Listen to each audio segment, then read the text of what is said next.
YSR Congress party అధినేత జగన్మోహన్ రెడ్డి కూటమి ప్రభుత్వంపై సమర శంఖం పూరించారు.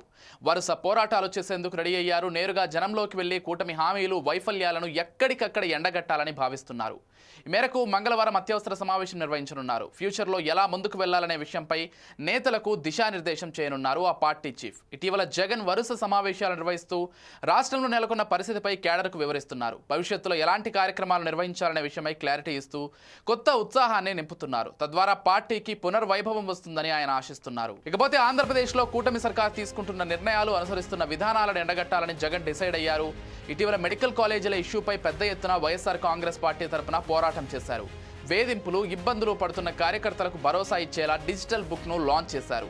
ఇక ప్రజల్లోకి వెళ్లి తేల్చుకోవడమే మిగిలిందని జగన్ నిర్ణయించుకున్నారు. ఈ క్రమంలోనే తాడేపల్లిలో పార్టీ ముఖ్య నేతలతో సమావేశాన్ని ఆయన ఏర్పాటు చేయాలని సంకల్పించారు. అందుకే తాడేపల్లిలో నిర్వహించే సమావేశంపై సర్వత్రా ఆసక్తి నెలకొంది. ఈ మీటింగ్లో కేడర్కు జగన్ ఏం చెబుతారు, ఎలాంటి నిర్ణయాలు తీసుకుంటారనే విషయమై క్యూరియాసిటీ నెలకొంది. ఇక జగన్ నిర్వహించబోయే సమావేశంలో రీజనల్ కోఆర్డినేటర్లు, జిల్లా అధ్యక్షులు, పార్లమెంటు నియోజకవర్గ పరిశీలకులు హాజరవుతారు. పార్టీ బలోపేతం, ఉద్యమ కార్యాచరణను ప్రకటిస్తారని వైసీపీ వర్గాలు చెబుతున్నాయి.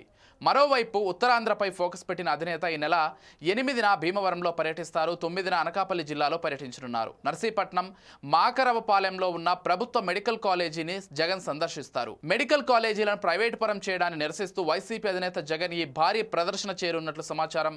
జగన్ తీసుకున్న నిర్ణయంతో వైసీపీకి మైలేజ్ వస్తుందా లేదా అనేది త్వరలో తెలియనుంది. ఇక ఏపీలో తాజా రాజకీయ పరిణామాలను గమనిస్తే జగన్ పెద్ద ప్లాన్తో ముందుకు వస్తున్నట్లు తెలుస్తోంది. గతంలో వైసీపీకి బంపర్ మెజారిటీ సాధించిన పాదయాత్రను మళ్ళీ స్టార్ట్ చేస్తారా, లేక వరుస పోరాటాలతోనే సరిపెడతారా అనే డౌట్ రాజకీయ వర్గాల్లో నెలకొంది. పోరాటాల ద్వారానే ప్రజల్లోకి వెళ్లి పట్టు సాధించాలని భావిస్తున్నట్లు కనిపిస్తోంది. ఎక్కడ పోగొట్టుకున్నారో అక్కడే వెతుక్కోవాలనే సామెతను ఇప్పుడు జగన్ సరైన దిశలో అమలు చేస్తున్నట్లు అనిపిస్తోంది. చూడాలి మరి జగన్ వ్యూహం ఏ మేరకు ఫలిస్తుందో అనేది.